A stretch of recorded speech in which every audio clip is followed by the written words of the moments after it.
All right, welcome back, people of the internet, to another episode of the Waveform podcast. We're your hosts. I'm Marques. And I'm Andrew. And this week, we've got a bunch of Apple rumors sort of rounded up into one segment. We're going to talk about a bunch of stuff. A new DJI drone that might be everything we've wanted and more. Maybe. Might be. And also an old favorite, Pebble, might be getting back into the tech game in a way that you're probably not expecting. But first, DALL-E. Did I nail that? I feel like I nailed that. I just learned about this today. It's the Pipple. Pipple says DALL-E a lot. Okay. But we did finally release the video that I was talking about last week. I think I talked about it a little bit. About the OpenAI AI tool called DALL-E 2, DALLE 2.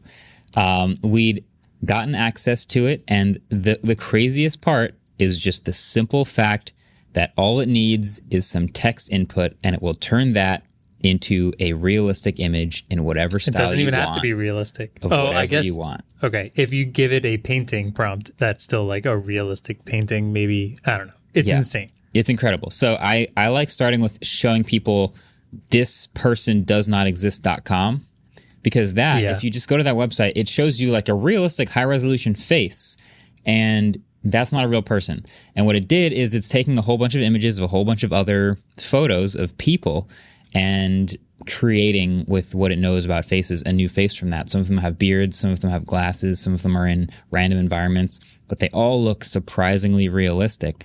And DALL-E is just, you tell it what you want a picture of, and it will give you that thing, but it isn't real, obviously, because it's creating a new version of it. And it was a lot of fun to play around with. Almost too much fun. It probably stalled some of our workload at work, playing with it for a little too much. Worth it. It does some like really, really cool things, and we gave it some really strange prompts. Most of the time, it like totally nails it, or not totally nails it, but gets really, really close. Obviously, what can do what you asked, but there'll be like little things here and there that are a little off. We gave it some pretty tough ones. One in particular, I think, was a chicken nugget surfing in a bowl of chicken soup. Something weird with Hawaiian sauce. Yeah, with Hawaiian shorts on. Yeah. And it was very confused. So basically, the idea is like giving this thing a prompt is you can give it a very simple prompt. Yeah. Like we started simple with like a blue apple and a bowl of oranges, or even just like an elderly kangaroo, something simple, and it will create that for you. And that's amazing that it can make that image. But it also is kind of cool that it gives you like some environment and a pose and like some surrounding details that you might not have asked for, because it realizes that they fit. Like when I asked for an elderly kangaroo, it was like leaning, it was in some sand, one of them, and it was like kind of squinting, and it kind of looked sort of like hunched over. All these little details that were not part of my prompt.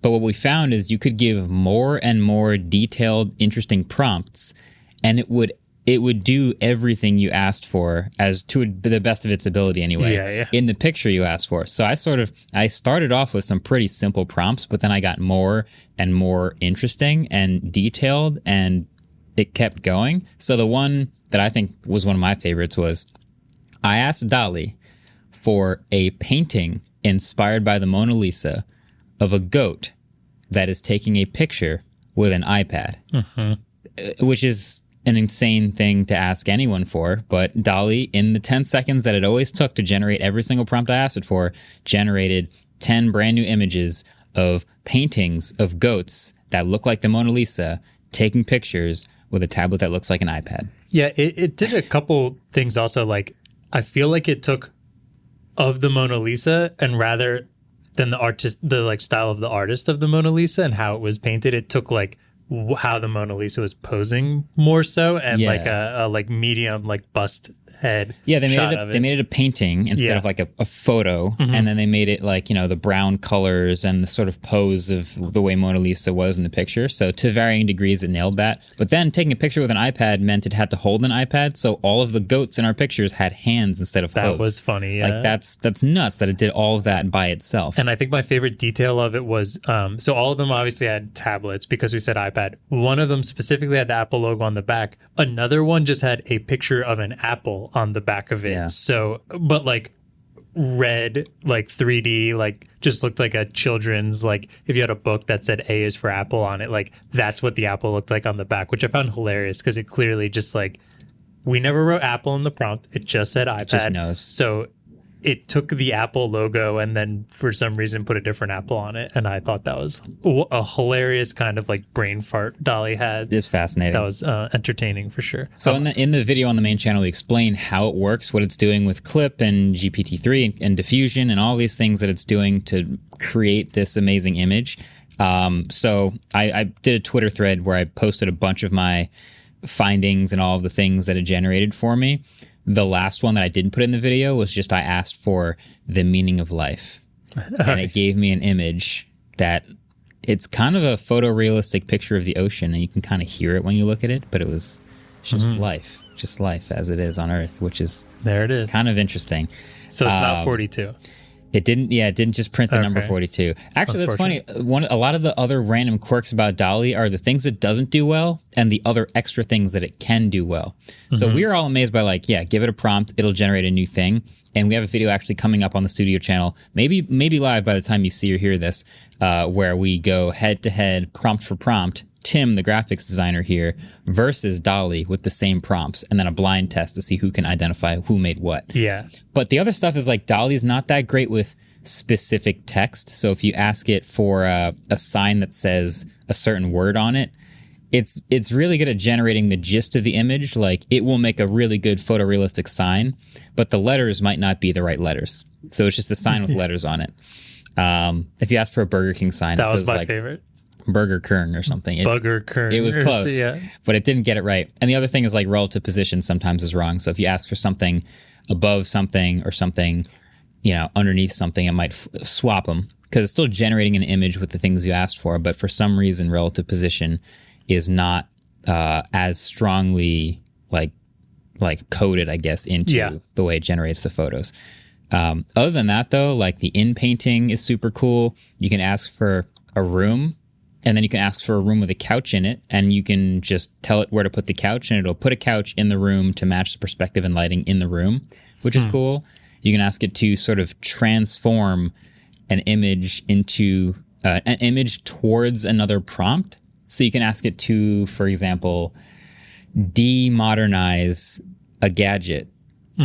And so you put in a picture of an iPhone and it slowly goes, what's an older version? What's an older version? What's an older version? Until you get like, not just an old iPhone, but an old phone, which is crazy. And we did that. They had a version with a Tesla turning it into an older car. It's just fascinating. Watch the video. It's worth checking out. And there is also a subreddit of DALL-E 2 prompts. This morning, because it's like once you start looking at these, all you want to do is look at more. So this subreddit, DALL-E 2, we'll post it in the show notes. But if you just want to keep scrolling, keep looking at crazy stuff that DALL-E's created, this thing looks like it's posting a lot it's got like 20 posts from yesterday. So if you want to just keep going, probably just collecting, because basically DALL-E 2 is super limited. Not everybody has access to it. You can request being on the wait list, but it's pretty clear not a lot of people actually get to use DALL-E. So it was cool that we got to, and it's cool to just follow what people are plugging in and seeing what happens.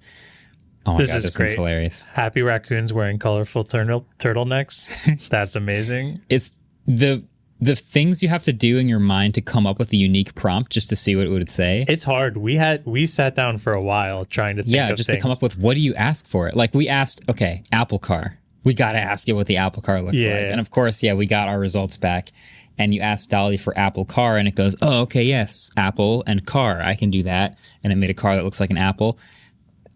Should have thought of that, but okay, makes sense. Context matters. But this one I'm looking at here, 2 Tyrannosaurus Rexes having a tender moment at sunset. Pixar movie trailer still. That's pretty good. It's just like the silhouette of 2 T-Rexes cuddling a little bit, and very detailed. There's some stuff. Definitely check out our video. We have a new video coming out on the studio soon, like you said. If it's not out by the time this is out, it should be up sometime next week. But DALL-E's amazing. Everyone should get a chance to look at it. Yeah. One more side effect, since you probably won't get a chance to actually plug things into DALL-E yourself, are some people did point me to some open source DALL-E alternatives, basically. Where bootleg DALL-E's? Yeah, more or less. Like they're not as high quality, but they still kind of attempt the same thing through different methods of AI. So I'll probably try to link 1 or 2 of those as well. Worth checking out. But yeah, that's DALL-E. That's DALL-E. I have another thing here that you told me as you were reading the script you had not heard of. So I'll kind of explain it to you a little bit. Break it down. So we all remember Pebble. We were actually talking about Pebble the other day, just about tech that's kind of been maybe not forgotten, but not around anymore. And Pebble's that company everyone knew and loved, had a real cult following of kind of like the dawn of smartwatches. Yeah. Right. So they're not around anymore, but apparently the old founder, Eric, I'm going to try and say this last name, Eric Migakovsky. Okay. Does that look right? Sure. Cool. All right. Thanks, Eric. Oh, we'll be saying Eric for the rest of the episode. Yeah. He made a website talking how much, or on his website talks how much about how he loves the iPhone mini form factor, but he loathes iOS and really wants an Android version. And he really misses small phones, which apparently is funny because he's also 6'6". So that's interesting. Not alone in the wanting a small phone camp. Well, there's a lot of people, but we also just saw the iPhone mini not being brought back for the 14 lineup, right? So it's a small group that is it's a very vocal minority, a small group that is very passionate about the small phone. Yep. So Eric wants a small phone. He made a website and he's convinced that if he can get 50,000 people to sign up about being interested, he can convince a manufacturer to bring this to fruition, a small Android phone. So he, right now he has 6,000 signatures, but it's only been up for like 24 hours. So I just kind of he had a list of what must have, what would be nice to have, what he's looking for. Oh. I thought, let's go over it. Let's see how interested you are, how interested people, our audience might be, and they can let us know. Does he actually believe that 50,000 signatures is enough to convince someone? Like, I don't know. I'm pretty sure millions of iPhone 12 minis were sold. Like 50,000 is a very small drop in the bucket for the manufacturers out there making phones in scale.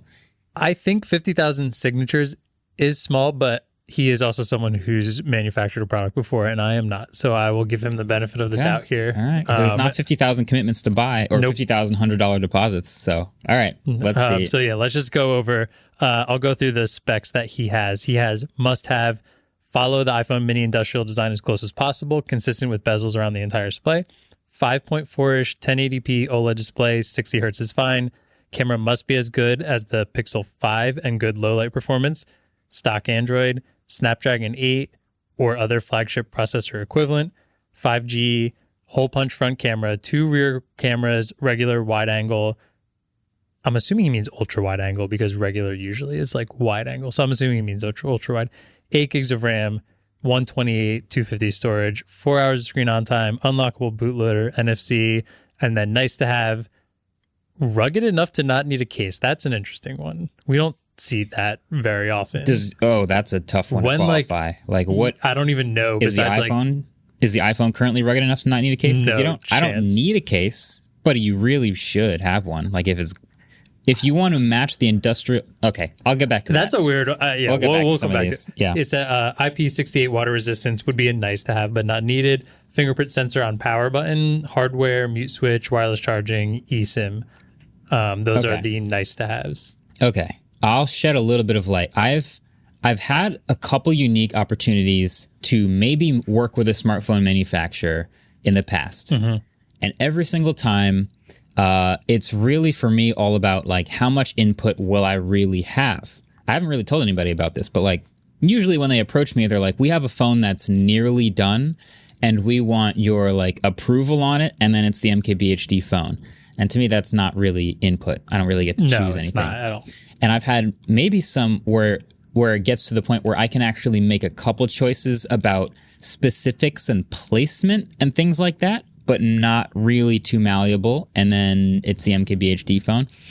But every single time we go through this process, what becomes very clear is making a smartphone is just a series of compromises. You pull one lever down, the other one goes up. You pull another lever up, and another one goes down.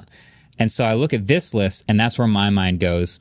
And there are some levers here that might not all be able to be up at the same time is what I'm seeing. Yeah. So, okay, let's just go through some of these. Industrial design to follow the iPhone mini as close as possible. So I'm picturing an iPhone mini. I like the idea. I think he just wants the size with consistent bezel. The size with consistent bezels. Mm-hmm. But then you also say rugged enough to not need a case. So you must not be talking about glass on the back like the iPhone. which is the industrial design of the iPhone. I don't know what that could. Yeah, I guess you go metal. And he does say doesn't need wireless charging, might want wireless charging. Do you go metal? The only things I can think of these like don't need a case. I mean, like remember the S8 Active or like I think there's some Doogee phones out there right now that are these like rugged, hardcore, like construction worker phone or rugged whatever. Is definitely nice to have. They don't do very well. Yeah, it's tough to say like rugged enough to not need a case and be able to define that clearly. But here's another one. Okay, you have a 5.4-inch 1080p OLED. 60 hertz is okay. I get that. Then you say you want a Snapdragon 8 series or other flagship processor chip. Why? Because you also asked for 4 hours of screen on time. If you want good battery life on a small phone, you probably don't use the highest end chip. Like what have we seen? iPhone SE, high-end chip, small battery, not great battery life. And that's an iPhone with great optimization. Then we see another small phone, like if I don't know how much, what other small phones are like the Zen phone. So I look at this whole thing and I think of Zenfone 8, but it was 5.9 inches. Yeah, instead. Not as compact, but that's like kind of close. But do you see a Snapdragon 8 Gen 1 in that? Like that's not going to have a 4-hour screen on time. I'll tell you that right now. So when I see all three of those things on this list, 5.5-inch screen, Zenfone 8's a Snapdragon 888, 888. And did that have a 4-hour screen on time? I don't remember screen on time on that. 4,000 milliamp hours. So a phone because that's not really as compact as the phone we're picturing here. No, I'm assuming the max you get is like 3,500. The iPhone 12 mini is like, what is that? A 1,700 milliamp hour battery or something in there? Like you don't have a lot of space. It's a tough. So that's, I'm just picturing like the levers in my head. I'm like, all right, you want to pull the lever of a flagship chip? Well, that means no good battery to me on a small phone. So that's a tough one. Storage is cool. So 2 rear cameras, regular and wide angle. That's solid. I think a lot of people using the mini phones too are relative minimalists and would actually be cool with 1 camera, but it's probably not that much extra work to do 2 cameras. Hole punch front camera. Yeah. Seems about right. Mm-hmm. And then 5G world phone. Again, 5G is going to hit battery, space in the phone, heat, and price. I'm surprised to see 5G on the must-have. I still don't think it's that important of a thing. I'm sure I don't know. Do people agree with that? Do you agree with that? I turn 5G off. I am with you. I don't turn it off because there is the once in a while where I'm like, oh, neat, 5G, everything's so fast. Mm-hmm. But I do have... I don't think you should buy a phone for 5G yet. No. And I said that a whole year ago, and that's still true. Like I've driven like past areas where I can see a cell tower, and I'm like, oh, maybe I'll have 5G from driving by. And I look down at my phone and I have 5GE, which is like basically LTE. It is so LTE. I'm not convinced that 5G has to be on the must-have for my own mini phone. So I guess I'm with you. I'm kind of surprised to see it here. But yeah, that's going to hit your battery. That's going to hit your price and how much space you have in the phone for a large battery. So yeah, here's what I would tweak. If I could make my own mini phone. Do it. Maybe he'll let you make the MKBHD version. I mean, he's not going to like my tweaks. I am saying super fast charging should be a must have because this phone will have bad battery life. Okay. I'm just going to tell you right now. And give me a 90 hertz display. So going from 60 to 90, I already know I'm hitting my battery. If you leave the flagship chip in there and not a lot of space in there, I want super fast charging because the battery's not going to be good. I'm just going to accept that right now. Mini phone. But like a lot of people using a mini phone aren't doing 4 hours of screen on time in a day. They're trying to use their phone less. Probably. They're trying to have like a compact out of the way experience. So, it's just spitballing ideas. Yeah.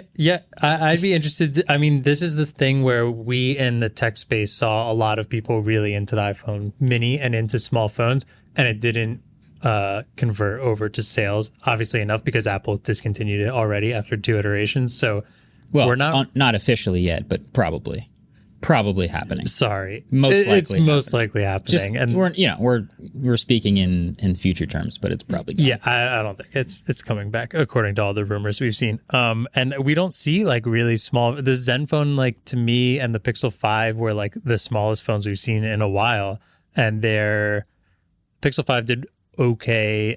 I still think the Zenfone 8 is like one of the most underrated phones we've seen in a while. Agreed.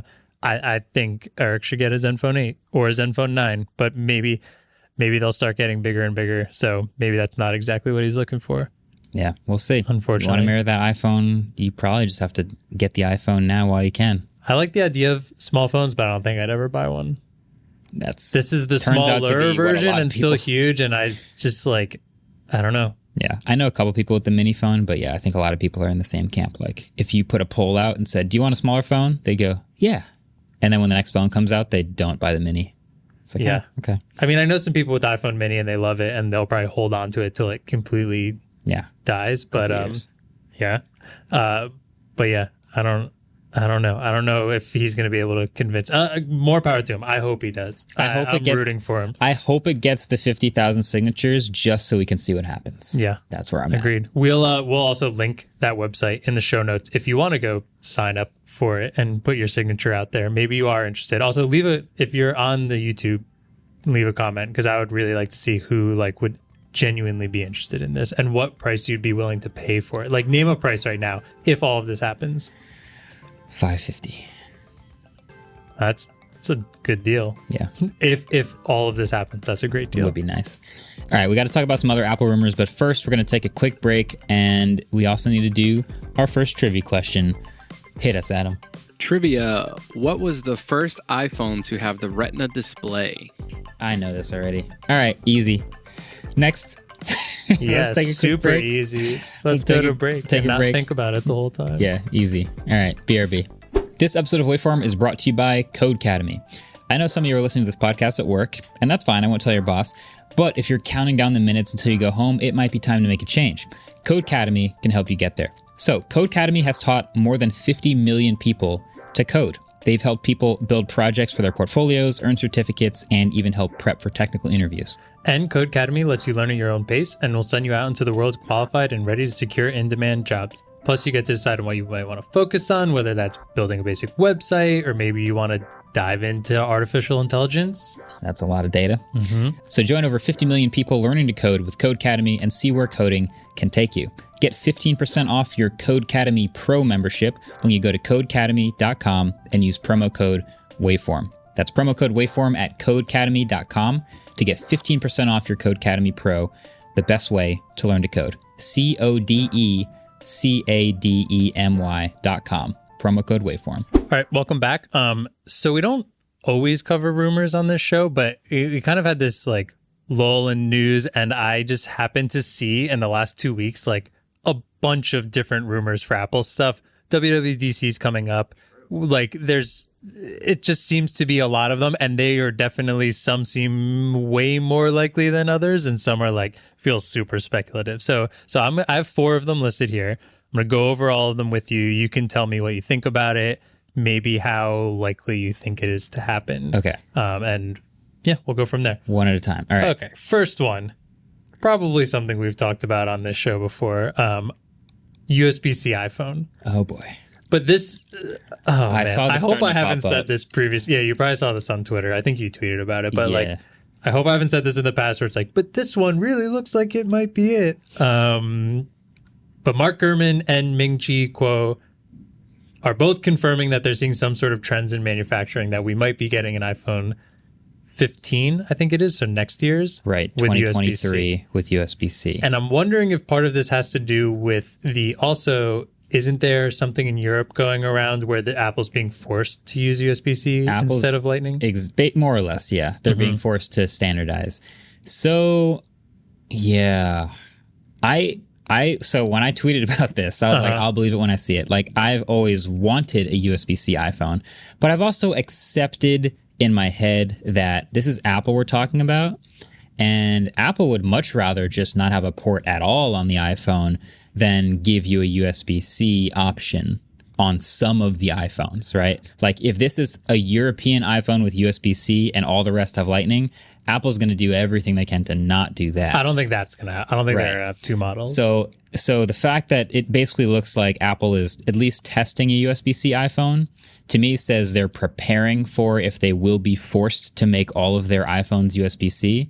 But I think they would much rather, keep going with Lightning until they don't need a port anymore So that's what I think the plan still is for them. So if I'm rating this on like a letter grade scale of like, let's do 1 to 10. Letter grade sounds way more confusing. Okay, on a scale of 1 to 10, how likely are we to get a USB-C iPhone? After these leaks, I'm saying 3. We should probably confirm here because I'm already confused. 1 is not 1 likely. 1 being won't happen, 10 being guaranteed happening. 3. That's low. Yep. That was probably the most sure one I may have had on here. So this might be maybe not. But so one thing now this is where I really felt like this might actually happen is I believe it was Mark Gurman said something along the lines that not only are they testing this, but they were also working on different adapters for previous iPhones for this. And to me, when I see Apple and think adapters and dongles, I'm like, you guys are perfect for each other. If you're already thinking that money, yeah, it seems like it's a guarantee now. I'm going iPhone 15 USB-C. Yeah. I'll go 7 out of 10. Wow. It makes perfect sense. They tout USB-C all the time. That's why. It's like, okay, everything you call a pro has USB-C already. iPad Pro, what did you do? Faster data speeds, like Thunderbolt port. Even iPad Air now has USB-C.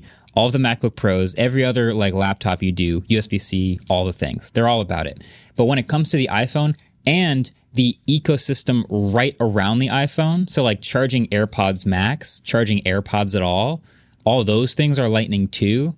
So for them to just go USB-C for the iPhone and not all of the other things around the iPhone means dongles. It doesn't necessarily mean, we haven't seen a rumor for AirPods, but I could see AirPods going USB-C also. Okay, so it would be AirPods. It would be, what else is Lightning? I feel like it's weird to have keyboard, Apple's keyboard right now. The Magic Mouse is Lightning. Like there's the Magic Mouse should be thrown in the dump. I agree, but they're all Lightning right now. Yeah. So if you're going to go finally, we agree across the whole company that USB-C is good. All right, what about all the other weird peripheral things that are Lightning? That's why the adapter thing is probably gaining steam because, now everything's going to come with the USB-C cable and you need to charge things via Lightning still. That's annoying. This just confuses me the more I think about it. I don't know why they're on this Lightning train. I think it's just them testing it. They're just like, if we actually get forced to do this, then I guess we'll have it ready so we can't get, fined into, they have the money, but whatever. They're testing it. That's all I got out of this. I'm at a 3. Now that I think about it, I'm at a 2. Wow. Next. Okay. All right. I'll go for maybe the next most likely one. I'll skip down here a little bit. So M2 stuff we might be seeing soon. Yeah. This seems pretty likely. Mark Gurman said WWDC we will most likely be seeing iOS 16, watchOS 9, Mac OS 13, and that OS 13 will be debuting on a M2 MacBook Air, M2 14-inch MacBook Pro, and M2 Mac Mini, which just follows suit perfectly with everything we saw last year, correct? You said 14-inch MacBook Pro? Yeah. Interesting. Huh. Yeah, so we have I reviewed and I really liked the 13-inch M1 MacBook Pro. So maybe they just refresh that and give it a slightly bigger screen in the same footprint. That would make sense because that's kind of like what the newer MacBook Pros did. Yeah, first of all, I trust Mark Gurman with my life, so that sounds pretty accurate. Almost everything I have here is Mark Gurman stuff. Okay, yeah. And then the other half is we've seen all these rumors about redesigns around some of these M2 things. So the MacBook Air having a redesign would be pretty sweet, and I think is pretty likely. And then, like you said, 14-inch MacBook Pro M2. Now, you're giving it a bigger screen in the same footprint. That to me also says a little bit of a redesign. So that's sweet. WWDC is shaping up to be a very interesting event. June 6th, right? June 6th, exactly. So, as far as what we've talked about, I'm giving this a 9. We know the OS updates are coming. That's a 10. And then the new hardware, aside from a random late setback, seems like the best way to introduce the new stuff. So give it a 9. Okay, so I have 2 questions on here then following that. Okay. Number 1 is we're seeing M2 Mac Mini. We just had M1 Mac Studio. Do we think M2 Mac Mini is just going to be a regular M2 chip, not M2 Max, M2 Pro? Yeah. Okay, how will that compare to an M1 Pro Studio? Right. I think M1 to M2 will be a slight bump. Okay. But it won't Just like be upgrade. competitive with like the Pro and the Ultra. It'll be a slight bump from the baseline. So Okay. M1 is the baseline. We have a new baseline, M2. It's 30% faster, something like that. Yeah. Then when we get new Mac Studio further down the line, that'll have M2 Ultra, M2 Pro, and those things will also be 30% bumps from M1 Ultra and M1 Pro. Okay. Yeah. And then how does this fit into our previous predictions of when Mac Pro is coming out and what it will have? So I think a lot of us were talking about Mac Pro. What did we say? We thought it was going to be like an M1X or something like that. Yeah, we didn't. So we don't know still. We thought it could maybe be an M1 Ultra Quad something. I forget what we like. tried We don't to know. name Like it, it would be again a 4X M1 Ultra.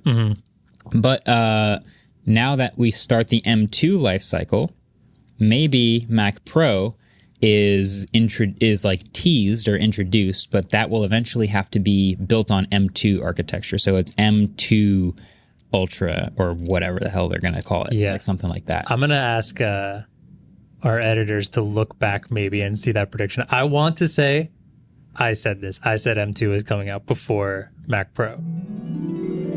The way this roadmap plays out is we're going to start to see the refresh of the new versions of those M1 chips around the same time we see the new Mac Pro.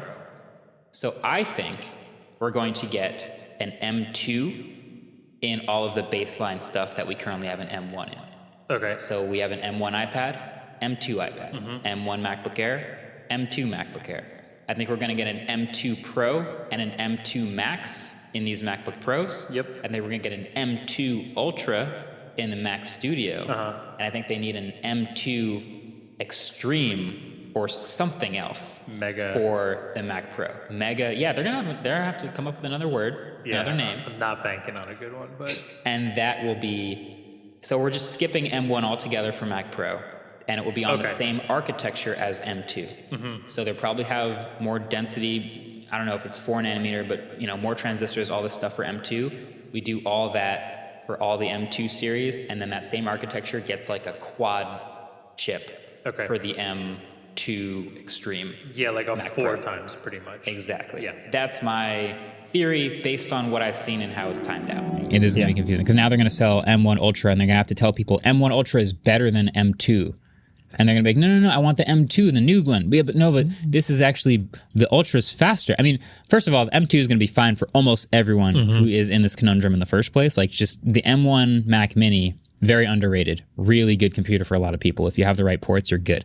But it is kind of confusing to tell people that M2 is out and it's actually not as good as the M1 Pro. I mean, and they kind of had to do that though, or I guess it was the opposite of when they first started releasing M1 is they had like the M1 Air, which like in some cases was more powerful than the Intel MacBook Pro previously, like depending on what you were doing, or it was like the better thing. And you're like, no, I want the MacBook Pro, not the MacBook Air. And it's like, well, you're probably getting a better laptop out of the MacBook Air now. The way they do this whole life cycle is still a little confusing to me. Yeah. But I guess the pros that are going to look for the Mac Pro are already on top of this. Y'all already listened to Waveform. Y'all get it already. But it is going to be fascinating to hear the messaging and see it on stage. They're probably going to have a slide. Here's my prediction. They're going to have a slide where they show the M1, M1 Pro, and M1 Ultra. And then they're just going to slot the M2s out and put the new M1s out, put the M2s where the M1s were, implying that they're going to also slot out M1 Ultra and M1 Pro with M2 Ultra and M2 Pro. That's confusing. And a totally unlabeled graph that just shows something longer than the other thing, therefore must be much faster. Big performance curve. Perfect. You know you want it. Perfect app. We just did that. We just did WWDC. Why even watch it in a couple weeks? It's a 9. Okay, 9 out of 10. I have a foldable iPhone. I guess I don't know if I should call it iPhone, but Apple Foldable. And quote it, I have unlike any other foldable. And now this is coming from Ming-Chi Kuo again. Apple's testing e-ink electronic paper display for future foldable devices, cover screens, and tablet-like applications. The color EPD has a potential to become a mainstream solution for foldable devices must-have cover second screen thanks to its power saving. So there's some sort of, it's Earlier in April, Quo said that Apple might be bringing a 9-inch foldable device in 2025, and that they're also potentially working on a 20-inch foldable device. Whoa. Which feels like that That's old cool. thing we've talked about of like an actual tablet maybe in your pocket, or maybe it might be something like the Lenovo like tablet that folds, not pocket size, not phone size, but just a smaller tablet. But I think it's really interesting because we've seen all these phones with the exterior displays, and you're doing so much less on those if you have. So maybe like with Samsung Fold 3, maybe you don't need the crazy OLED 90 hertz outside screen that could be killing battery. Like an e-ink can let you answer text messages and pick up phone calls. And can it? It's apparently the new colored e-ink display is not quite, like OLED resolution and refresh rate and stuff like that, but it's much better than like the Kindle e-ink, like super low refresh rate, like just text kind of thing. All right. I'll disclaimer a couple things then. One, I have not tried the new color e-ink displays. Yeah. But my impression of an e-ink display is not very good. Okay. For a phone screen. So, but also the thing about these articles is like they're testing. Like the question isn't like, is the next iPhone foldable? The question is like, will we ever sometime get a folding iPhone? This is testing and still says 2025. So like this is a very, very vague So rumor. that's the thing about Apple. Like they're always testing things and trying things. So if the question is, are they definitely testing this? Yeah, I bet they're testing it. I bet they've got all kinds of crazy prototypes. Every time we see a new gadget from a company, they're happy to show us like the year and a half of iterations of other weird stuff they tried that got them to this point. So I think them trying like an e-ink display folding on the outside where you open it up and it's a regular OLED is like a thing they're trying just to see. Okay. My philosophy with folding phones, though, personally, is for them to be a no-brainer to buy, they should be just as usable folded as unfolded. So they should be just as good as a normal phone until you want it to unfold, and then it's suddenly something else. And there's no, like, a lot of them right now, they're thicker, they have weird aspect ratios, they're a little bit unwieldy. That's a trade-off. I think when they're really mature and good, they'll feel just like a normal phone when you use them without unfolding it. And so trying the e-ink thing, to me, is like, maybe it's cool, maybe it works, but it's probably kind of a stopgap and probably not ever going to ship. So you're not sold on e-ink? No, I'm not. I think for a flip version phone, it could be really cool because older flip phones, like you used to be able to just check the time and everything on the front super easy and notifications. So I think an e-ink, like if you took the Flip 3, put an e-ink display on the front that was always on display, that wouldn't hurt your battery at all because of how like low power. Yeah, it is. I think that would be really cool to just have time notifications, like quick message scrolling on there or something like that. I agree. Because it's much smaller. The question is, would a folding iPhone be a flip? I'm not going to even attempt or to. a fold. I kind of think a folding iPhone that was a flip would make way more sense in the Apple sphere. Then maybe a folding tablet. Maybe an iPad that's folding and an iPhone that's flipping. So I always have to qualify. Is it folded, it's an iPad, or unfolded, it's an iPad? Unfolded, it's an iPad, and it's just... and when you fold it up, footprint it's is smaller, so when you put it in. So you could put your iPad in your purse or something like that. Okay, I see. Yeah. No, I kind of want to see all of them. That's the thing about Apple is I'm always like, yeah, well, they should make that. And they don't. So we'll see. No, I think this, if I'm just like rating, like, will we ever see a foldable iPhone? Yeah, I think that's like an 8 at this point. We're probably going to see a folding iPhone. By 2025? By 2025. So it's 2022 now. Maybe 4 or 5. Okay, that's a good one. Will we see a folding iPhone by 2025? I'm putting that at a 7. That's a good late entry for Apple. It could be 1 year later in my mind, but that's about right. Okay. Yeah, 7. Yeah. All right. So I have one more rumor here, and this is like, I think this is even speculation for leakers and rumors and stuff like that. This is another article Mark Gurman did. I can't get much lower than 2, so we'll see. Yeah. Okay. So we've heard all this stuff about Apple Car. Obviously DALL-E's not designing it because it didn't do a great job at that. But Apple Car is like something we hear all the time. We also recently just saw, do you know Canoe, the EV company? They kind of made these like interesting like vans almost, and then they had like convertible ones that you could turn into like a food truck or like a mobile workstation kind of thing. Yeah. So there's been a lot of and I will preface this also, a lot of reports that Canoe is not doing so great. Financially, yes. And Canoe relentlessly disagrees with that and commented on pretty much every article on Twitter that said that. Might be a little biased. But might be a little. But if we're going to like take the articles that financially it's in trouble to heart, that's why Mark Gurman thinks this might be something that Apple could take over and potentially have a little head start on their Apple Car. Taking Canoe and what they've made and bringing that under Apple, and that's how they create an Apple Car. But what have they made? What has Canoe made? Yeah, like actually made. I want to say they have prototypes out there. Like everyone does. Well, except Apple. Well, Apple is never going to show anybody. So I guess when I think like Canoe and a lot of companies in their distressed financial position, it's like it costs, as we know, a ton of money to not just design the car, but like spin up a factory and start mass producing things. I think you're a bunch of steps ahead of what Apple's potentially doing with the car so far. So like if Apple is to make more headway on their car project, whatever it is, Titan, I don't know what the name is, but let's say they want to make more headway.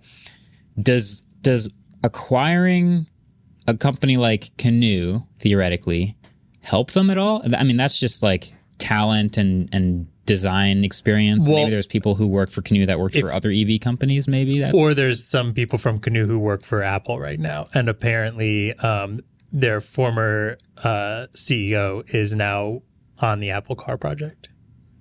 Okay, so these are just so it's not like Apple is going to suddenly have like the capacity to start manufacturing cars. They're interested in Canoe because these are people who are actively in the car design world and who will help them make the Apple Car more realistic. Well, and that they have a design and they have all that experience of creating still a prototype and everything is further along. I mean, maybe that's the design that Apple winds up going with. The Canoe? Maybe. Oh God. I could see it. I couldn't. It almost looks like a fat Magic Mouse. Like the VW Take a bus. Magic Mouse and just pull it up. If this car charges upside down. It's literally the Canoe car. If you just take a Magic Mouse, hopefully it doesn't charge from the bottom. Yeah, but that would be rough. Yeah, it is unique. Like that's one thing about car design is when a new car company comes out, they get to make their own DNA brand new. Like what does a Ford look like? Oh, I know. An F-150. What does a Mazda look like? Okay, I'm picturing a Mazda. Hyundai's got some new stuff coming out. When you picture a Rivian, well, they got to just start fresh. Like we only have R1T and R1S. And now it's kind of like the headlights are their design, the shape. What is an Apple car? I don't know. Anything. Whatever you want. You get to start fresh. Could be a Canoe. So it could be a Canoe. It could just I like look like the Canoe. that. I think it looks really cool. I actually don't. I'm not surprised by that. I obviously like the cars and the two doors and the It's like a stuff. new age VW bus. Right. And that nostalgia doesn't hit me the same way as people who probably like really liked the VW bus when it came out. I think I just like the space of it. Sure. Yeah. Yeah. But like that's way bigger than like a normal, like you could buy a Suburban. Or it's probably like a bit shorter than like a big Suburban. It's probably not too far off from like my Forester, but you're like driving a little more forward. You remember Caleb's van that he drove us around in Seattle? Yeah. You know, like more space in the back, but still not like an ungodly Is that an giant Apple car? That's so interesting. I don't know what, because there's there's the angle. There's like the Rivian is the adventure vehicle, and you're like, oh, that's so Patagonia. That's so Seattle. You get it. The Canoe could be the new garage that tech startups start in. Mobile workstation. All right, that's happening. It's happening. Sold. California's gonna love these things. That's all anyone can afford with the housing market. Yeah, for real. So property taxes? No. Just get a Canoe. Just get a Canoe car. So you're giving that a 1 out of 10? Well, what's the question? I don't know. Will the next Apple car look like a Canoe? I just wanted to talk about it. I thought it was cool. I think this thing, Canoe as a company. Do you think they acquire a Canoe? I guess is what the. No, but you know what I think happens? I think a lot of people who see that Canoe's going under will end up working for Apple. They don't have to acquire Canoe. Indirectly acquires Canoe. Basically. Woof. Yeah. There's a lot of people right now who work for Twitter that are like, oh, okay, I don't like what's going on here. They're going to go take their talent to someone who needs social media experience. Like Facebook. Yeah, or whoever, you know. So I think Apple most ethical. So I think maybe I haven't read this article, but I'm gonna guess that Apple's top secret car team is going to look over into Canoe's headquarters and be like, any of you guys want a job? And then they go, yeah, I can see what's happening here, so I think I'm going to head over there. That's what I think's happening. Speaking of the article, though, we're just going to shout out Mark Gurman here because almost all of these rumors were from him. You should follow him on Twitter if you want to like really dive deep into all this. Subscribe to his newsletter. Yeah, Bloomberg. Great. Yep. Yeah, fantastic stuff. If you want to read like the nitty gritty, and he probably has a way more experience and knowledge in terms of what he could be predicting than we do on here. Probably time to get him on the show again sometime soon. A+ sources, man. Good stuff. All right, we're going to take a quick ad break and come back. But of course, that means a little more trivia. Trivia question 2. You may know that Mac is Andrew's dog. What you might not know is that Mac isn't his full name. Do you know what is? I sure do. You do. I hope so. I'm wondering Andrew if you two does. do. I know. I think Do I you? remember. Yeah, I'm Yes. pretty sure. All right, we'll see. We'll see. We'll be right back. I'm finally going to get a point. Let's go.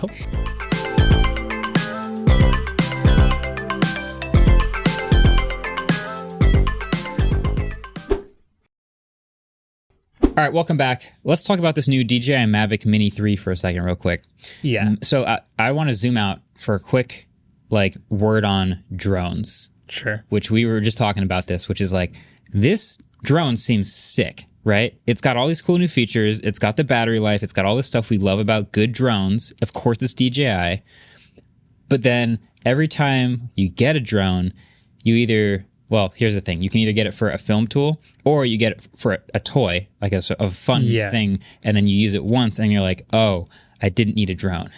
I just spent $500 on a thing I'm going to use once. It's like the GoPro syndrome, right? Yeah, GoPro's a little tougher because, like, at least with the drone, you're controlling the thing that does the fun movement. GoPro, you have to, like, strap it on your helmet snowboarding and realize you go, like, 2 miles an hour down the hill, and it's not that interesting. The footage in the commercials look amazing. People surfing, it's under the wave crashes right over the top of you. You're like, I'm going to take this GoPro on vacation. Let me spend $450, get some SD cards and whatever.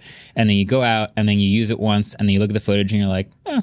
Okay. Yeah, I could have filmed this with my phone, and it just has terrible audio quality. Yeah, this is all right. It's all right. So, we have drones here that we use as a film tool, but every time I'm like, I kind of want to get like a drone for myself. And then I remember that I would only use it once and then eventually probably just put it on a shelf. But we've got the new Mini 3. It seems like the best one yet. Where should we start? The camera?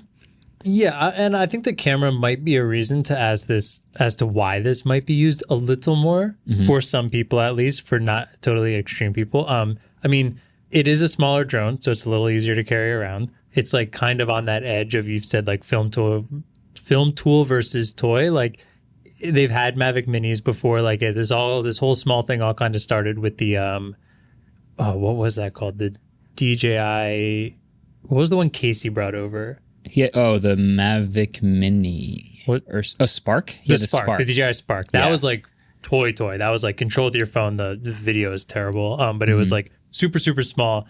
Then they started doing the Mavic Mini, which could fold up, and it was like a smaller version of the Mavic, which was so popular. And now this one is like the Mavic Mini 3 Pro, I believe.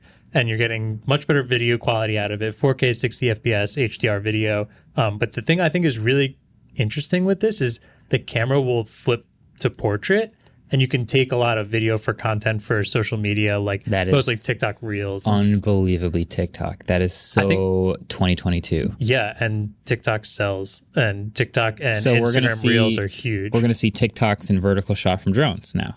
There's a guy on TikTok who is insanely popular. It's the dancing on the top of a mountain guy? Okay. He's not even on a mountain. He's on like a water, like... Does this guy get a royalty for this feature? This is like made for this exact shot. They better have sent it to him, yeah. He better have one of these drones. Okay. What I found really interesting, you mentioned it was small, is it's 249 grams. Yes. Do you know why it's 249 grams? So... I think Hiato was telling us about it. I haven't found the confirmation of it, but we'll say it with the asterisk that I don't think you have the source for it. Okay, yeah. Cool. So in New York City, if you want to fly a drone, it needs to be registered and you need to pay for it unless it's under 250 grams, in which case you don't have to register, you don't have to pay for it, and they just say, fly safely. So Casey Neistat's drone shots are now unlocked to people with this exact drone because it is technically 249 grams. Now, the thing is, like, I think I was talking to someone else about this. If you're in New York City and you're flying a drone and a cop comes up to you and he's like, what are you doing? And you're like, I'm flying a drone. He'll be like, no, you can't do that. It's illegal. You don't look at him and go, oh, this one's only 249 grams. It's a toy. It's a toy. It's not going to work. I don't think they know that level of detail on the code or whatever.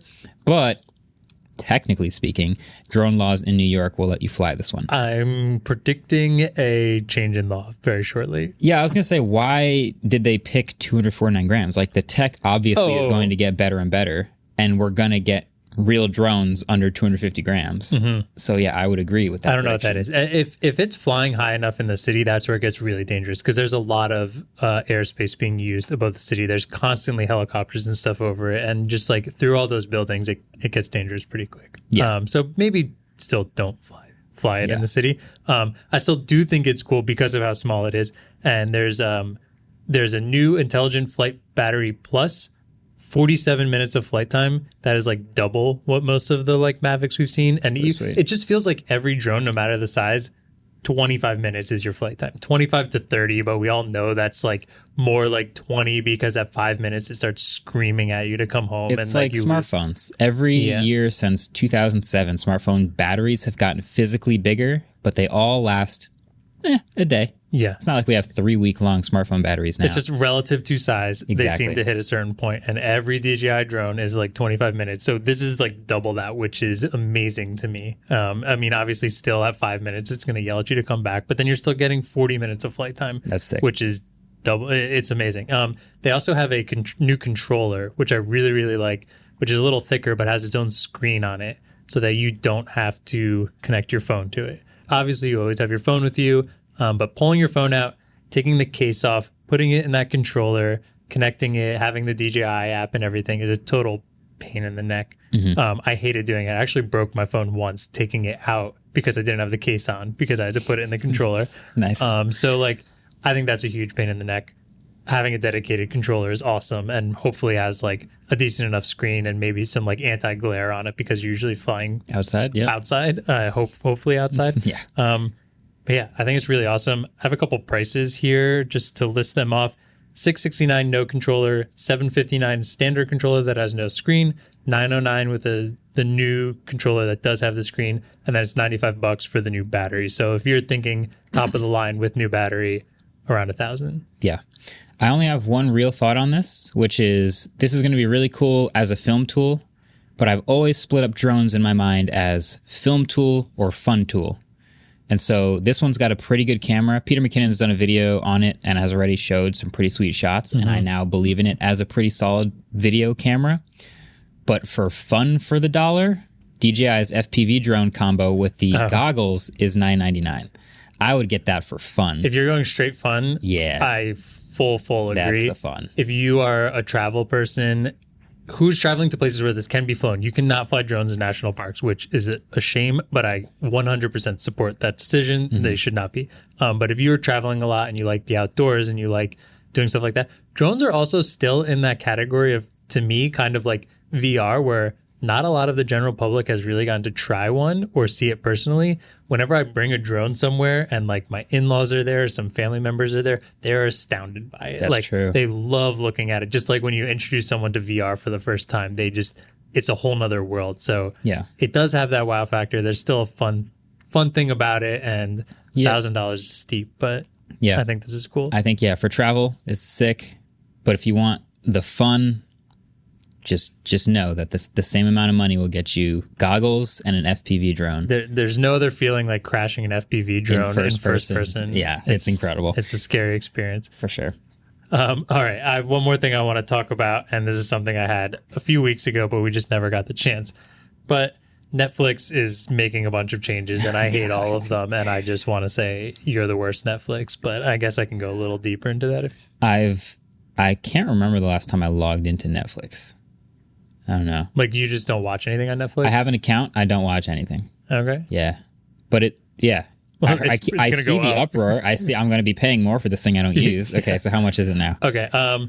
Basic plan $8.99 to $9.99. Standard plan $13.99 to $15.45. Premium plan $17.99 to $19.99. So like an inflation worthy bump. A couple dollars, but there's also like a few things that are changing about it, which I really don't like. And maybe this is what's going on right now, but my biggest gripe here is you can only get 4K on the premium plan, which lets you have up to 4 screens playing at the same time. Mm-hmm. The other plans, you can't get 4K on it, including the basic plan, which only lets you use 1 screen at a time. So if you're somebody who wants 4K content, but maybe only has 1 TV, you have to pay what everybody else is doing for 4 different televisions, which seems ridiculous. Double the price. Yep. I don't know why there's not like an $11 version that's 1 screen 4K. So they can make more money. Yeah. If they let you like add on things feature by feature, everyone would be paying less money for Netflix. If the content's in 4K, just let us play it in 4K. It's 2022. We're way past this. Like, come on, just offer 4K for all of your plans. Do you remember when the pandemic was starting and bandwidth was at like a premium and they actually had to not give everyone high quality? Was that when YouTube did the like? And YouTube defaulted everything to 480 too. One of our best waveform clips. That to me says like there is a point where like, yeah, bandwidth is expensive and they have to make their money to stream in 4K. They're making their money. And just I'm just being devil's advocate here. Okay. Well, stop. And then another thing that we find, so they're also testing 2 different things. One is a lower price tier that's ad supported. I despise that. Hulu has it right now, and it's the worst. I have to watch like 5 or 6 minutes of ads on a like 20-minute TV show. Oh, like it's normal terrible. TV. Like normal TV. It's awful. I hate it. And then they're also, which is very funny here, they're cracking down on sharing passwords, which is like throughout Netflix's like entire life, people share passwords, and you're always just like, oh yeah, do you have Netflix? Well, yeah, I'm using my like mother's aunt's account. And then everybody just has somebody else's account. Yeah. To the point where they've even memed it on Twitter in 2017. This is a classic. Yeah, they have a tweet that just says, love is sharing a password. Oh, that's so nice. Corporate Netflix in 2017. Yeah, corporate Netflix. It doesn't agree with current corporate Netflix, apparently, because they're testing in a few South American countries, I believe, adding an extra like $2 to $3 per account per sharing account on a... And they'll somehow like figure out if you're in, multiple households. Like, how are they going to, I don't know. Maybe something like that. Or they'll just require you to sign in again out of the blue randomly. They'll just sign you out. It's very confusing though, because like you could have Netflix on your phone and go to a friend's house and screencast it. Is that considered sharing an account? Because you're on like a different IP address? Well, then how are they going to tell if somebody else is doing it? And then just ask you to verify yourself again or something. I don't know how exactly they're going to do this. It's also weird because if you have the basic plan, so you're only getting 1 screen per account at the cheapest one, if you're adding an account for $2 or $3 extra, does that mean you can now play 2 screens at the same time? Or you just on one account can still only use 1 screen, but that 1 screen can be used over 2 different places? It's confusing. Tough to say. It's the worst. Netflix, stop. I'm actually going to push back a little. I think the free... Cut it, Adam, cut it. The free ad-supported tier is welcome. It's not free. It's not free? No. The Hulu one's not free. Never mind. Oh, wait, the Netflix one, though. You're saying they're going to make it's going to be cheaper and ad-supported or free and ad-supported? Cheaper and ad-supported. How much cheaper? I don't know. They didn't say. I wouldn't doubt if it's literally just the basic plan. Okay. And it's the same price. I support free content that's ad-supported. If it wasn't. I support free content that's ad-supported. Yeah. I do not support paid content that's ad-supported, which is what cable is. But like... All right, I take it back. Yeah. Thank you. I appreciate it. I did not... Audio listeners, I did not threaten him to take that back. But yeah, like... Netflix was the alternative to cable that everybody loved because of the no ads. You just paid for it. People loved to be able to just pay for it. 5 minutes of ads on a TV show? That's what Hulu right now. I'm watching Attack on Titan because I'm late to the game. And I love it. I've heard good things. And the first season was on Netflix with no ads. So I just crushed through the whole thing. And now I'm watching way less of it because Hulu... We're not paying for the like. Explain to me. Is it unskippable ads? Like yes. you say you're watching it, it pops up. It says now we will play. I will go through minutes. an Attack on Titan episode for you. Okay. Short recap. Ad. Short recap. Intro. Ad. Like 10 minutes. Unskippable 10 minutes of ads. No. Sorry, 10 minutes of show. Oh, okay. 2 minutes of ads. 10 minutes of show. 2 minutes of ad and then the like preview for next episode. So I have to watch another like 2 minutes of ad just to watch the like little preview for the next one. Oh, it's probably around 6 minutes of ad on a like 21-minute show. Brutal. That's rough. Can I throw something in here? Yeah. The other day I was watching a movie on Hulu and I paid for the ad-supported one. And even in movies, like after the first 15 minutes, it threw me into an ad. It interrupts the movie. It interrupts the movie. And it was a very suspenseful scene. I was sitting at the edge of my seat and then an ad shows up. I was watching YouTube logged out a little while ago and a mid-roll popped up in the middle of a video and it made me so mad. And I can't, like, I highly recommend paying for YouTube Premium just to avoid that experience. But I cannot imagine being in the middle of a movie.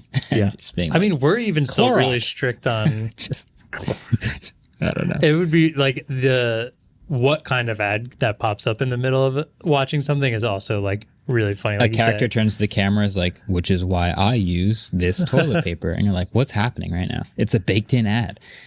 No, that's funny. Oh no. So yeah, I hate it. Netflix has been the hero long enough to become the villain, I think. And you're not far off from being Comcast level. Wow. I said it. I don't want to say it. Prove me wrong, Netflix. I'm sure this one podcast will definitely make all the difference. We'll see. We'll see what they do. Yeah. All right. Well, that's been it for this week. We had a lot to go over, but we do have a lot coming up next week. So we had the AI video on the channel, and that's obviously worth checking out. Next week, a lot more good stuff. So stay tuned for that. We should go over our trivia answers now. I think I have 2 points locked, but I want to see. All right. Let's get back to them. The first question. What was the first iPhone to have the Retina display? Right. You should let me answer first. Yeah, because I'm very curious what your context is. So you have no idea? I should say, sorry. The current score is Marques has 5, Andrew has 3. Okay. Closer than I thought. All right. Let's just say a date. Or iPhone. Which iPhone, yeah? 8? iPhone 8. Yeah. Retina display? The way you're saying that so makes think me about, think I just want to help you out a little bit here. Because it's, okay. Retina display, do you remember when they defined the Retina display on stage? No. They got on stage and they were like, this display is the first display where the pixels are so small that your eye cannot discern like individual pixels on the screen from a readable from this distance. Okay. And then they made that screen, and then every screen for the next like X years had the same pixel density because they're like, yeah, we got it. Retina HD. Okay. They're all here. I have a question. Uh-huh. Is there something called Super Retina display? I think at this point they have like a Super Retina LCD in the iPhone 10R or something weird. There is something called Super Retina display, and I got confused because I'm not sure if that's different than Retina display, and I'm not sure if it's newer, and I don't know what Retina display. Yeah. I'm not sure if Adam's trying to mess with us. No, that's different. I should give up on helping. Yeah. Oh, you shouldn't help at all. Okay. If I'm being honest. Yeah, it's the iPhone 4. Yeah. Woof. Yeah. iPhone 4. That was like one of the biggest changes to the iPhone in history because that's the one that got leaked. Remember the rectangle design, the new glass front and back, all that fun stuff. Yeah, I'm gonna do significantly worse on questions from before I started working here. That's fair. Super Retina was on the 10. Super Retina was on the... Okay, so I'm thinking around that because 8 and 10 came out at the same time. And I was thinking maybe it's just on the 8 and that could be considered first. Good save. I'll give myself a minor pat on the back. Okay. If I were David, I would probably be asking for half credit. Yeah. Okay, so current score, Marques 6, Andrew 3. All right. The other question, let's see if rigged. if Andrew could get this one. I hope so. You may know that Mac is Andrew's dog. What you might not know is that Mac isn't his full name. Do you know what it is? Here's a question for you. Yes. His full name that was on his collar when I first got him. Do you have that, or do you have... Whoa. Like pre you naming him Mac? Pre-Mac? No, not pre-Mac. It has to do... Let's just say your answer, Marques, and I'll say what... Yeah, now I'm curious. Yeah, I thought it was Burt Macklin. Correct. Okay. His collar said Burt Macklin FBI. FBI. Okay. I think it has to be included in the name. So that's fair. Okay. I don't know. Well, I'll give him credit. I had Burt Macklin, but okay, so you're giving him credit? Burt Macklin FBI. Yeah. Yeah. All right, so you both get points. Okay. Yeah, that's pretty good. Okay. For those of you who don't know, that's a Parks and Recs reference. He was the alter ego of Andy Dwyer when he becomes an FBI agent, Burt Macklin. Yeah. That's his full name. Now you guys can stop asking. You just reference this clip. There you go. Or you can ask a million times because you won't see this clip or forget about it. There's still people who ask what the K stands for in your name, even though we released that okay, fair. 5 million subs ago. All right. We'll just keep answering. It'll keep. Well, that's it for this week on Waveform. Thanks again for watching and listening. Don't forget to hit the subscribe button if you haven't already. Very important. And also, shout out to the people who gave us 5 stars on Apple Podcasts. There's a lot of you, and we appreciate that. There are. We hit 5,000, so that means something's coming up. I mean, something's happening eventually. All right, cool. Talk to you guys next week. Peace. Waveform is produced by Adam Molina and Ellis Rovin. We are partnered with Fox Media, and our intro-outro music was created by Vane Sill.